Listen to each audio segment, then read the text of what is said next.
আল্লাহ বলছেন বান্দা শোনো, কুতিবা আলাইকুমুল কিতাল, আমি আল্লাহ তোমাদের উপরে জিহাদকে ফরজ করে দিয়েছি। অবশ্যই তোমরা জিহাদ ফি সাবিলিল্লাহর কাজ করবা। আর জিহাদের কাজ করতে গেলে জাহান্নামের ভয়াবহ আগুন থেকে আমি আল্লাহ রক্ষা করে দিব। বান্দা তোমরা যদি আমি আল্লাহর ভয়াবহ আগুন থেকে রক্ষা পেতে চাও, তাহলে তোমাদের একটা ব্যবসায়ের সন্ধান দিয়ে দিচ্ছি, ব্যবসায়ের সন্ধানটা নিয়ে যাও। ইয়া আইয়ুহাল্লাযীনা আমানু হাল আদুল্লুকুম আলা তিজারাতিন তুনজিকুম মিন আযাবিন আলীম। আল্লাহ বলছেন ইয়া আইয়ুহাল্লাযীনা আমানু, ওহে তোমরা যারা ঈমান এনেছো, হাল আদুল্লুকুম আলা তিজারাহ, আমি আল্লাহ আমি কি তোমাদের এমন একটি ব্যবসায়ের সন্ধান দেব না, এমন একটি ব্যবসায়ের কথা বলবো না যে ব্যবসায়ের মাধ্যম দিয়ে ওই জাহান্নাম থেকে আমি আল্লাহ তোমাদের মুক্তি দিয়ে দিব। আল্লাহ এবার ব্যবসার কথা বললেন, তুমিনুনা বিল্লাহি ওয়া রাসূলিহি, আমি আল্লাহর প্রতি তোমরা ঈমান আনবা, ওয়া রাসূলি এবং রাসূলের প্রতি ঈমান আনবা, ওয়া তুজাহিদুনা ফি সাবিলিল্লাহ, তারপরে আমি আল্লাহ রাস্তায় তোমরা সংগ্রাম করবা। মনে রাখবেন আল্লাহ রাস্তায় জিহাদ ছাড়া কিন্তু জান্নাতে যাওয়া যায় না। আল্লাহর জমিনে আল্লাহর দ্বীন প্রতিষ্ঠার জন্য আল্লাহর নবীর সাহাবায়ে আজমাইনরা একেবারেই পাগলের মতন হয়ে যেতেন। তারা জিহাদের ময়দানে যাওয়ার জন্য তারা অনেক বেশি ব্যাকুল হয়ে যেতেন। তারই ধারাবাহিকতায় উহুদের যুদ্ধের দামামা যখন বেজে গেল, আল্লাহর নবী আমার এক এক করে সমস্ত সাহাবীদের নামগুলো যখন নোট করে নিচ্ছেন, এমত অবস্থায় নবীজির কদম মোবারকের সামনে আল্লাহর নবীর একজন ল্যাংড়া প্রতিবন্ধী সাহাবী হামাগুড়ি দিতে দিতে হাজির হয়ে গেলেন। ইয়া রাসূলুল্লাহ, ইয়া হাবিবাল্লাহ, ও নবী, আমার সাথী ভাইদের আপনি উহুদ যুদ্ধের জন্য নামগুলা নোট করে নিচ্ছেন, আপনার সাহাবীদের নামগুলা নোট করে নিচ্ছেন। নবী গো, দয়া করে আপনি আমার নামখানাও নোট করে নেন। আল্লাহর নবী আমার উহুদ যুদ্ধের জন্য আমর ইবনুল জামুর নামখানা নোট করে নিলেন। আমর ইবনুল জামুর নামখানা নোট করে নেওয়ার পরে জিহাদের সাথে সজ্জিত হয়েছেন। আমর ইবনুল জামুর চারটা সন্তান জানতে পেরেছে তার বাবা ল্যাংড়া মানুষ, প্রতিবন্ধী মানুষ, জিহাদের ময়দানে যাবে। চারটা নওজোয়ান সন্তান শুনে আর দেরি করলেন না, নবীজির কদম মোবারকে হাজির হয়ে গেলেন। ইয়া রাসূলুল্লাহ, ইয়া হাবিবাল্লাহ, ও নবী, আমার বাবা একজন ল্যাংড়া প্রতিবন্ধী মানুষ, আপনি দয়া করে আমার বাবাকে উহুদের যুদ্ধ থেকে রুখসাত করে দেন, নিষেধ করে দেন। আমার বাবার জায়গায় প্রয়োজনে আমরা চারি ভাই আপনার কাঁধের সাথে কাঁধ মিলায়ে কাফেরদের সাথে উহুদের ময়দানে লড়াই করতে চাই, আপনি দয়া করে আমার বাবাকে নিষেধ করে দেন। আল্লাহর নবী আমার আমর ইবনুল জামুকে ডাক দিলেন। চারটা সন্তান তার বাবা প্রতিবন্ধীকে আল্লাহর নবীর সামনে হাজির করলেন। ইয়া রাসূলুল্লাহ, ইয়া হাবিবাল্লাহ, ও নবী, আমার বাবাকে হাজির করেছি। আল্লাহর নবীর সামনে যখন আমর ইবনুল জামুকে হাজির করা হলো, আল্লাহর নবী বললেন, ও আমর ইবনুল জামু, উহুদের ময়দানে তোমার যাওয়ার দরকার নাই, কারণ আমার আল্লাহ ল্যাংড়া, কাড়া, কানা, খোড়া, বৃদ্ধ নারীদের জন্য জিহাদের ময়দানে যাওয়ার রুখসাত করে দিয়েছেন। তোমার আর জিহাদের ময়দানে যাওয়ার দরকার নাই।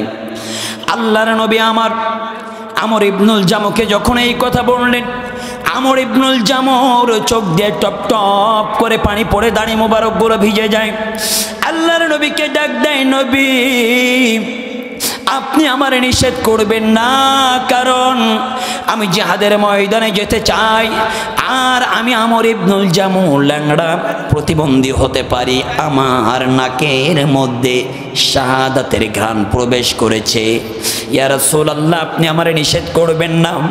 হাসরের ময়দান যখন কায়েম হয়ে যাবে, আমার আল্লাহর সামনে যখন আমি উঠব, আমি আমার আল্লাহকে ডেকে ডেকে বলবো, রব আপনার দিন প্রতিষ্ঠার জন্য আমি আমর ইবনুল জামু জীবন দিয়েছি, শহীদ হয়েছি।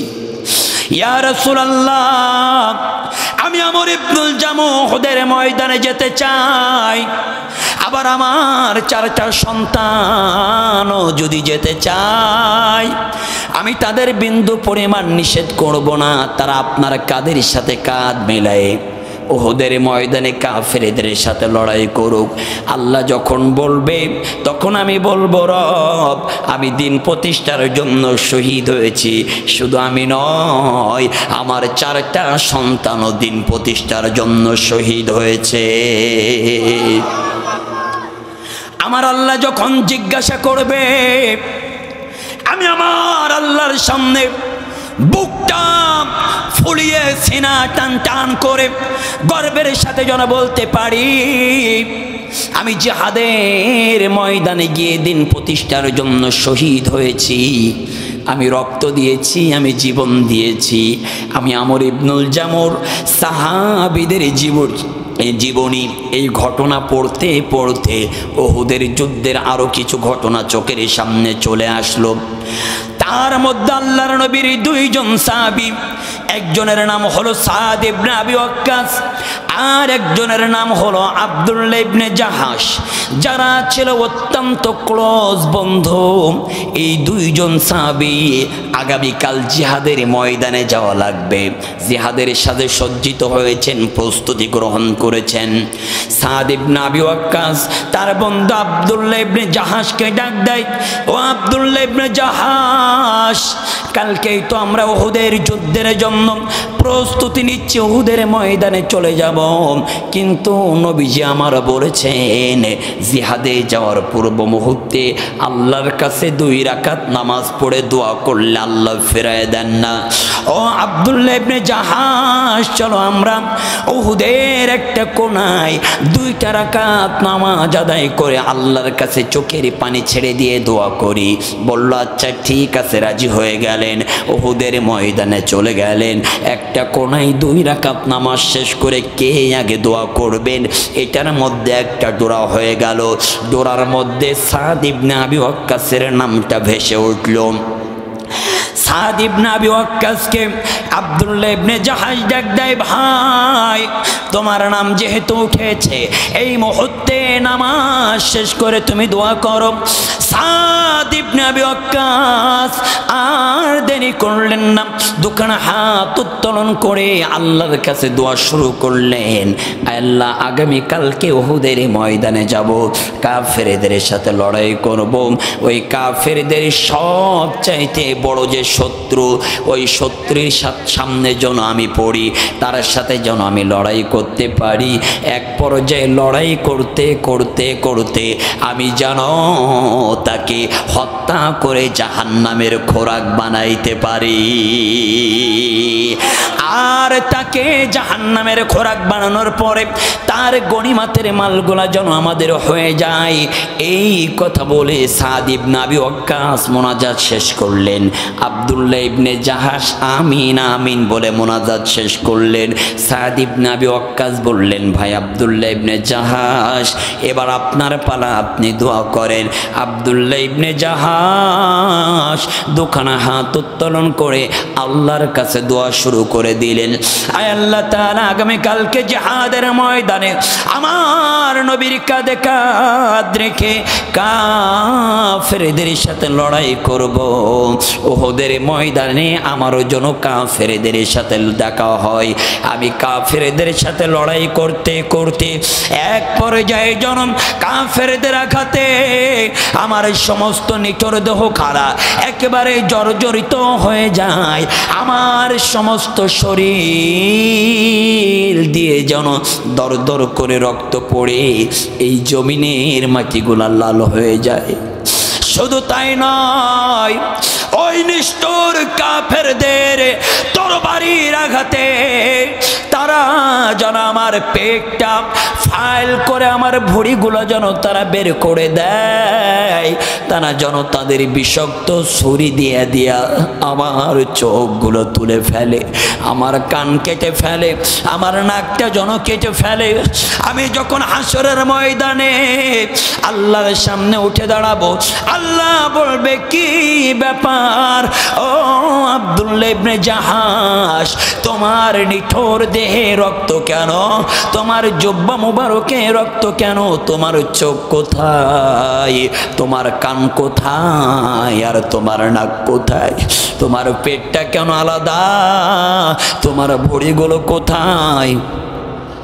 বিপ্লব মনে জীবন দেওয়া বসে থাকা নয়, সে কোনো দিন আসবে না রে কর যদি ভয়। বিপ্লব মনে জীবন দেওয়া বসে থাকা নয়, সে কোনো দিন আসবে না রে কর যদি ভয়।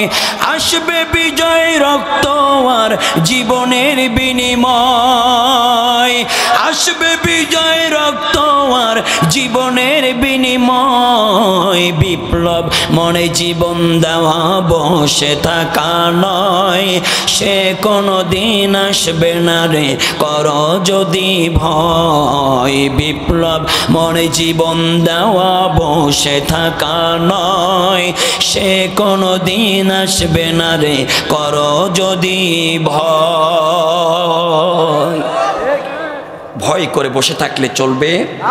আরো জোরে বলেন, চলবে? আব্দুল্লাহ ইবনে জাহাশ মুনাজাতের মধ্যে বলেন, হাসরের ময়দানে আমার আল্লাহ আমাকে যখন বলবে, আব্দুল্লাহ ইবনে জাহাশ রে, তোমার নিঠোর দেহর মধ্যে রক্ত কেন, তোমার জুব্বা মোবারকের মধ্যে রক্ত কেন, তোমার চোখ কোথায়, তোমার নাক কোথায়, তোমার কান কোথায়, তোমার পেটগুলা কে ফাইল করে দিল? আব্দুল্লাহ ইবনে জাহাশ বলেন, ওই দিন আমার আল্লাহ যখন আমার কাছে জিজ্ঞাসা করবে, আমি যেন আমার আল্লাহকে দেখে বলে, আল্লাহ তাআলা আপনার জমিনে আপনার দিন প্রতিষ্ঠার জন্য, সংগ্রাম করার জন্য কাফেরদের বিষাক্ত তরবারির আঘাতে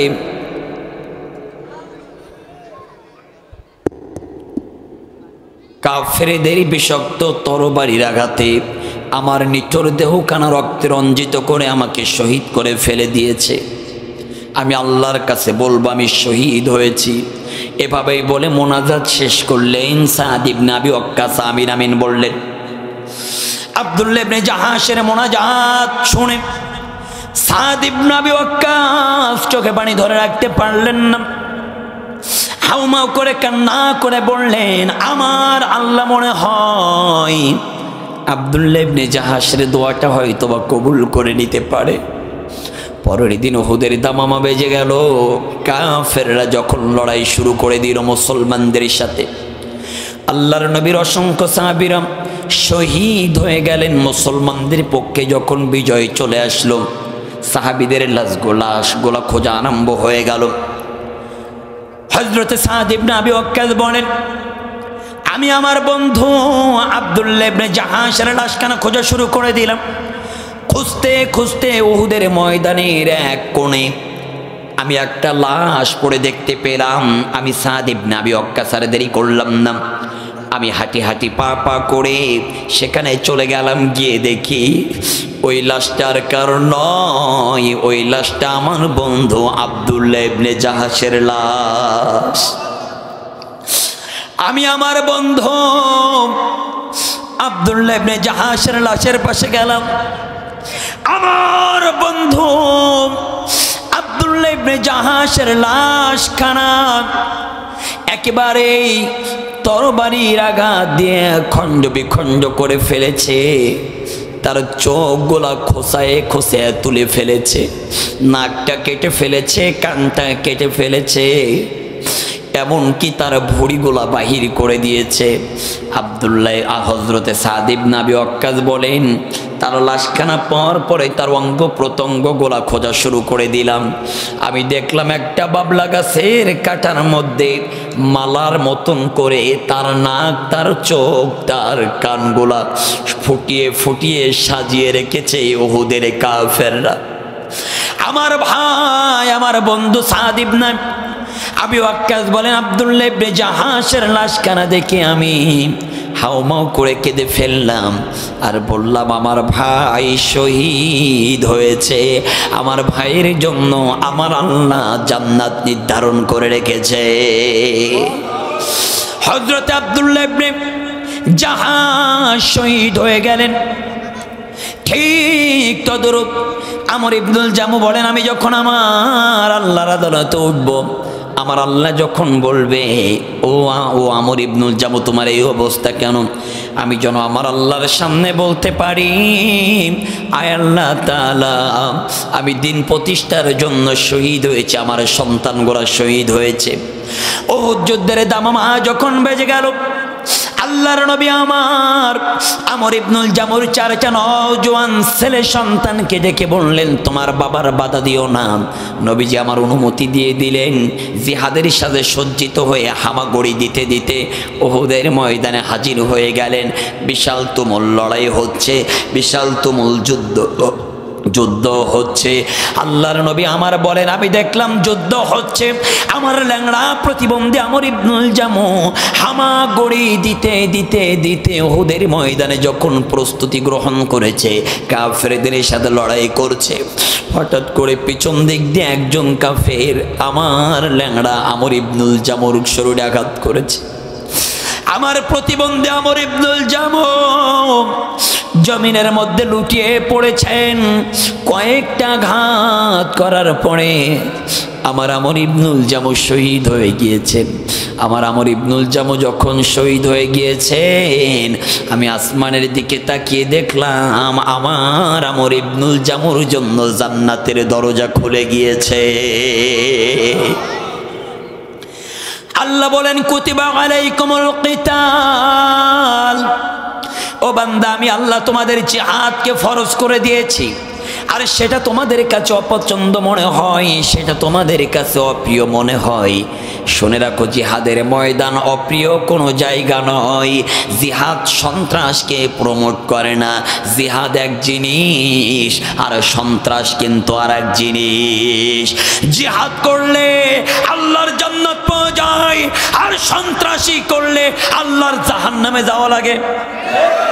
জিহাদের সাথে সন্ত্রাসের কোনো সম্পর্ক। জিহাদ এক জিনিস, সন্ত্রাস আর এক জিনিস। আল্লাহ সকলকে বুঝার তৌফিক দান করুক বলে আল্লাহুম্মা আমিন। আর জোরে বলে আল্লাহুম্মা আমিন। সম্মানিত ভাইয়ারা, 3 দিন ব্যাপী মাহফিল, আর কোনো লম্বা আলোচনা নয়। আগামীতে যদি আবার কখনো দেখা হয়, আলোচনা হবে, কথা হবে ইনশাল্লাহ। অত্যন্ত অসুস্থতা শরীর নিয়ে আপনাদের মাঝে এসেছি এবং কথাও বলেছি অনেক জার্নি করে। কেউ যদি আমার সাথে যোগাযোগ করতে চান, চাইলে আমার ভিজিটিং কার্ড আছে, আপনারা নিতে পারবেন। আস্তাগফিরুল্লাহ রাব্বি মিন কুল্লি জামবি ওয়া আতুবু ইলাইহি, লা হাওলা ওয়ালা কুওয়াতা ইল্লা বিল্লাহিল আলিয়্যিল আযীম। আলহামদুলিল্লাহি রাব্বিল আলামিন। রব্বানা যালামনা আনফুসানা ওয়া ইল্লাম তাগফির লানা ওয়া তারহামনা লানাকুনান্না মিনাল খাসিরিন। আয় আল্লাহ তাআলা, রাত্র যত গভীর হয়ে যায়, দুনিয়ার সমস্ত আদালতগুলো বন্ধ হয়ে যায়, এই গভীর রজনীতে 3 দিন ব্যাপী তাফসিরুল কোরআন মাহফিল হেদায়েতের উদ্দেশ্যে ডাঙ্গার পাড়া ব্যবসায়ী যুব সমাজের উদ্যোগে আয়োজিত আজকের এই তাফসিরুল কোরআন মাহফিল, ও রব্বে কারীম, এই 3 দিন ব্যাপী তাফসির মাহফিলকে হাসরের ময়দানে নাজাতের জরিয়া হিসেবে কবুল আর মঞ্জুর করে নিন। সন্ধ্যার পর থেকে নিয়ে গভীর রজনী পর্যন্ত কোরআন হাদিস বাস্তবতার নিরিখে আলোচনা হলো। এর মধ্যে ভুল ভ্রান্তি হয়ে থাকলে মাফ করে দিন, আর যদি কোনো সওয়াব হয় নবীজির রওজায় পৌঁছে দিন। আল্লাহ তাআলা আজকের এই ডাঙ্গারহাট ব্যবসায়ীরা অনেক কষ্ট করে শ্রম দিয়ে পরিশ্রম করে নিজের শরীরের রক্তগুলো পানি করে উপার্জিত সম্পদ দিয়ে আল্লাহ তাআলা এই চমৎকার নান্দনিক তাফসীর মাহফিলের আয়োজন করেছেন। ও পরওয়ারদিগার, এই মাহফিলকে আপনি নাজাতের জরিয়া হিসেবে কবুল আর মঞ্জুর করে নিন। আল্লাহ তাআলা এই গভীর রাত পর্যন্ত জানাম চাতক পাখির মতন কোরআনুল কারীমের আলোচনা শুনল। আমার মা বোনদেরকে কবুল করে আয়েশার মতন, খাদিজার মতন, ফাতেমার মতন কবুল আর মঞ্জুর করে নাও। আমার বাপজানগুলাকে আলীর মতন, আবু বকরের মতন কবুল করে নাও। আজকের মাহফিল কমিটির ভাইদেরকে কবুল আর মঞ্জুর করে নাও। আজকের মাহফিলের প্রধান অতিথি জনাব ডাক্তার মহিকুল ইসলাম বিপুল ভাইকে কবুল করো, জুবাইর আহমেদ ভাইকে কবুল করো, কারি মোহাম্মদ জয়নাল আবিদিন সাহেবকে কবুল করো, মাওলানা আবুল কালাম আজাদ সাহেবকে কবুল করো। আজকের সভাপতি জাহিদুল ইসলাম চৌধুরীকে কবুল করো, আলহাজ আব্দুল লতিফ, আনিসুর রহমান, আমজাদ হোসেন, রফিকুল ইসলাম, আবুল কালাম আজাদ, তারিকুজ্জামান, নূর আলম, আবু সাইদ ভাই সহ যত ভাইরা রয়েছেন সকলকে কবুল আর মঞ্জুর করে নাও। আগামী 2টা দিন জানো সুন্দরভাবে কোরআনের মাহফিলের আলোচনা শেষ করতে পারে সেই তৌফিক দিয়ে দাও। এই মাহফিলকে নাজাতের জোরে হিসেবে কবুল আর মঞ্জুর করে নাও। আল্লাহ তাআলা আমার ব্যবসায়ী ভাইদেরকে কবুল করে নাও। ডানে বামে সামনে পিছনে অন্ধকার মাটির নিচে যে সকল ভাইরা ঘুমিয়ে আছে সকলকে কবুল করো। আল্লাহ তাআলা আমার হাফিজুল ইসলাম, হাফিজ নিজামি ভাই আমাকে দাওয়াত দিয়ে বারবার করে যোগাযোগ করেছেন। আমার কলিজার টুকরা ভাইকে কবুল করো। আল্লাহ তাআলা যে বাসায় খাওয়া দাওয়া করলাম ওই বাসার প্রিয় ভাইকে কবুল করে নাও।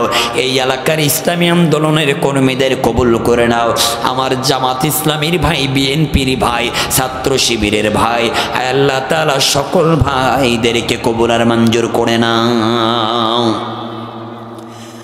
ওগো পরওয়ার, যতদিন বেঁচে থাকব দিনের পরে যেন অটল থাকতে পারি সেই তৌফিক দাও। আজকের গভীর রজনীতে আপনার কাছে ফরিয়াদ করি, আমাদের যাদের বাবা নাই, আমাদের যাদের মা নাই, অনেক বাবা হারা মা হারা সন্তানের হাত তুলল। ওগো দয়ার আল্লাহ, সন্তানের চোখের পানির দিকে তাকাও। তোমার মনে কি একটু মায়া হয় না? কত এতিম সন্তান বাবা মার জন্য হাত তুলে দোয়া করে, আপনি তাদের হাতগুলা ফেরায় দিবেন না। আপনি তাদের হাতের ওসিলা করে বাবা মার জিন্দেগির গুনাহগুলো মাফ করে দাও। ওগো দয়ার আল্লাহ, আজকে অনেকে এসেছেন যাদের গর্ভধারিণী জনম দুঃখিনী মা নাই। আমিও দেখতে দেখতে 3টা বছর অতিবাহিত করলাম, আমার মাকে হারিয়েছি। কতদিন হয়ে গেল আমি আমার মার চাঁদ মুখখানা দেখতে পারি নাই। মাহফিলে আসার সময় মায়ের চাঁদ মুখখানা দেখে আসতাম, আর বাড়ি যাওয়ার পরে মার চাঁদ মুখখানা দেখা হয় নাই। ওগো মায়ের আল্লাহ, অনেকের বাবা নাই, অনেকের মা নাই। আপনি আমাদের বাবা মার কবরখানা জান্নাতের টুকরা বানাও। যাদের বাবা নামক বট বৃক্ষর মা নামক নিয়ামত বেঁচে আছে, আপনি সকলের নেক হায়াত দারাজ করে দাও। রব্বির হামহুমা কামা রব্বায়ানি সগীরা। সুবহান রাব্বিকা রব্বিল ইজ্জাতি আম্মা ইয়াসিফুন ওয়া সালামুন আলাল মুরসালিন ওয়ালহামদুলিল্লাহি রাব্বিল আলামিন। মরণের কালেতে সকলের পবিত্র জবান দিয়ে জারি করে দিও লা ইলাহা ইল্লাল্লাহু মুহাম্মাদুর রাসূলুল্লাহ সাল্লাল্লাহু আলাইহি ওয়াসাল্লাম।